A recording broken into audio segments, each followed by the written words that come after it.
Innovation is the result of a creative process. Whether induced or generated by a spontaneous idea, the new is always something born of cognitive intelligence, currently produced only by the human mind. However, the lighting of the light bulb will necessarily have to be followed by a rational path that assesses the feasibility of the idea.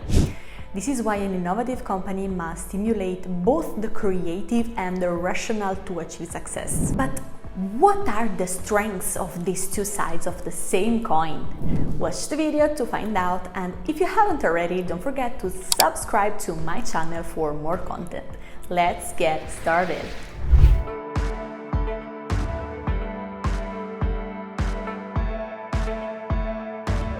Bringing the potential of the human mind back to business and machines is a challenge that experts and scientists around the world are tackling. Artificial intelligence was born to simulate human capabilities, but it is still a long way from perfective cognitive thinking. The business context is one of human resources and technology, and this combination can recreate the potential of the two mental hemispheres.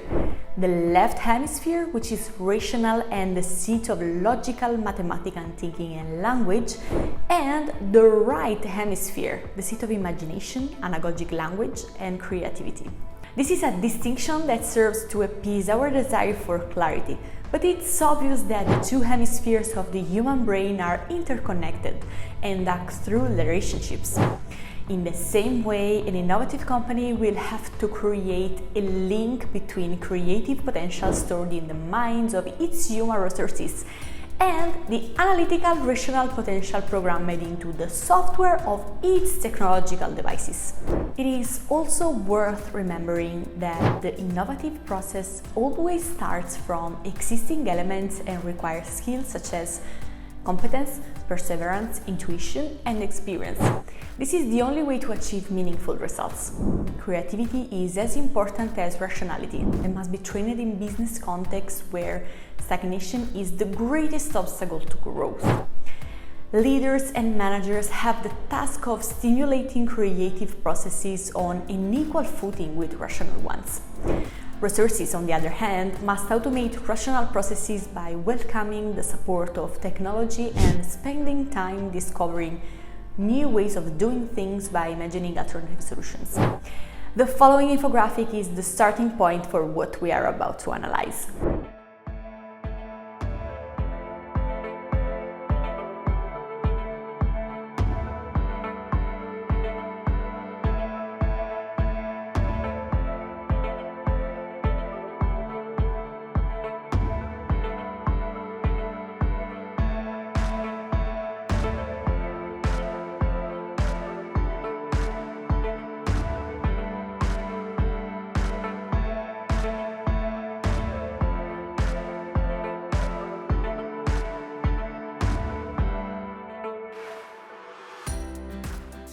Whether they are defined as rules or protocols, we can be sure that every company has mandatory steps for carrying out certain activities. These are procedures that have been established over time and the results of experience, and which become increasingly fossilized over the years.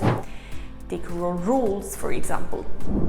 A manager whose job is to manage, supervise, control, and administer often carries out these activities aseptically, as if to complete a series of checks at the end of the day, with little regard for the relational aspects. A daily routine is the grave of any creative and innovative process. Instead, such an important role should be dynamic, to encourage change in operational resources and leave room for experimentation. If rules are not broken, new paths that could lead to innovation are not taken. So, rules in business are short-lived? Not at all. Creativity breaks some rules but establishes others that are equally valid. Having reference procedures and rules to pass on is an essential step in disseminating activities to operational resources. When we talk about automation and we want a certain process to be carried out by software Rules are fundamental to programming an algorithm.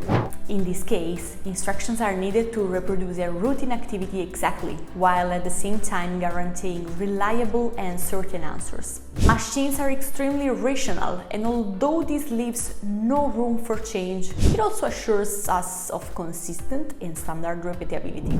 We know that if we want to change the automation, all we have to do is reprogram the software.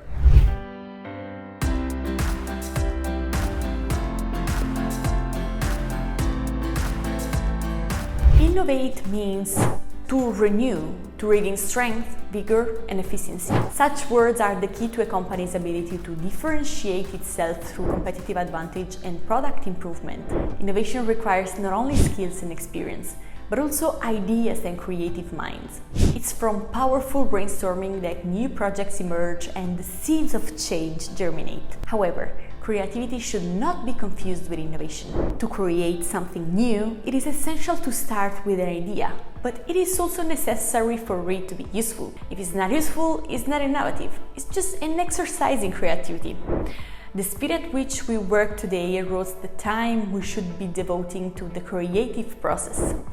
Operations are made up of processes and routines that prevent us from opening the window to look outside the productive reality in which we are immersed.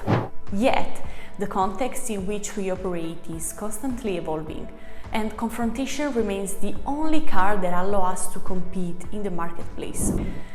What can you do to start an innovative process?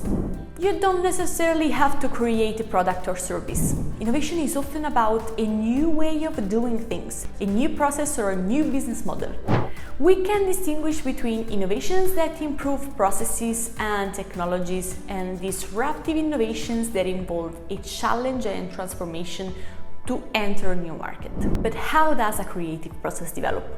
What Harvard University calls design thinking is an innovation framework consisting of 4 stages. Number 1, clarify. Identify a problem, understand the needs of consumers and what they are looking for in the market. Number 2, ideate. This is where creativity comes in. You need to generate ideas that solve the problem identified in the research phase with innovative proposals. Number 3, develop. Try to understand how useful and effective the solution chosen from the proposals is. And number 4, implement. Communicate the idea to generate interest and encourage its adoption.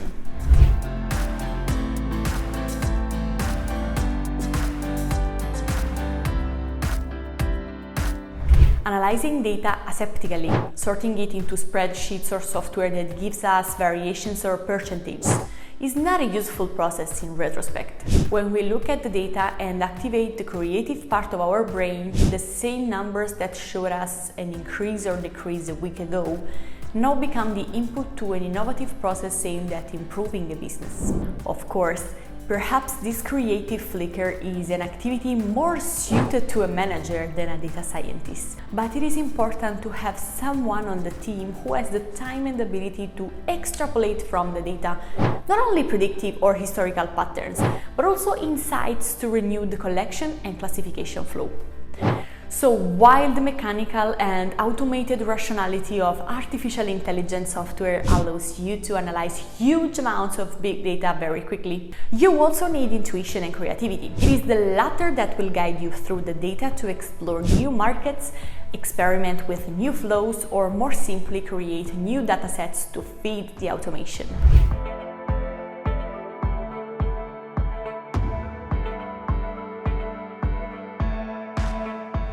Today, it is difficult to create new products or services that meet the obvious needs of consumers, because the global world has already created solutions that address the entire Maslow scale. So what should we focus on?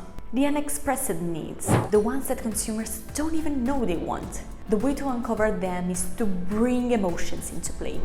We need to put ourselves in our customers' shoes, listen to what they say about our product or service, and find out how we can improve their satisfaction. If our product or service not only satisfies a need, but also creates an emotion, we have won. Data shows that a strong emotion can lead to a purchase. even if, for example, the technical features or price of a particular product are not advantageous. A good salesperson can empathize with the potential customer. The product that sells best is the one that has a story to tell, because in a world of numbers, deadlines, and increasingly digital relationships, people need to be excited. Not to mention professions such as medicine, where an empathic relationship with patient is part of the success of the therapeutic journey. Rationality comes in where empathy takes over, where emotions, whether positive or negative, don't allow a manager to properly analyze a given context or the functionality of a product service. This is when an objective view is needed. The objective evaluation of a phenomenon must be done through concrete reasoning, through data, statistics, and feasibility percentages. These are processes in which emotions have no place.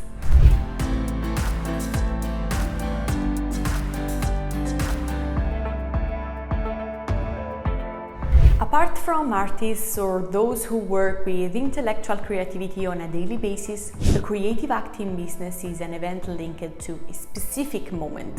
Of course, we have to distinguish between the brilliant idea, which is already the result of a creative process and which generates innovation, and simple everyday creativity. That is to say, that which is linked to new ways of carrying out even mundane activities. But this is a seesaw process. On the other hand, we have the rational approach, which focuses precisely on consistency, especially when we think about the reasoning that automated software does. You trigger a tried and tested logical flow and repeat it, producing the same level of performance every time. This ensures consistent results. The link between the creative and rational hemispheres serves to raise the bar and increase the level of business productivity. Where creativity changes the way things are done, rationality makes it functional and applies it consistently over time. And speaking of business strategy, if you would like to learn more about how to be competitive in a digitally transformed environment, I suggest you take a look at my video right here in the corner, which focuses on all of this.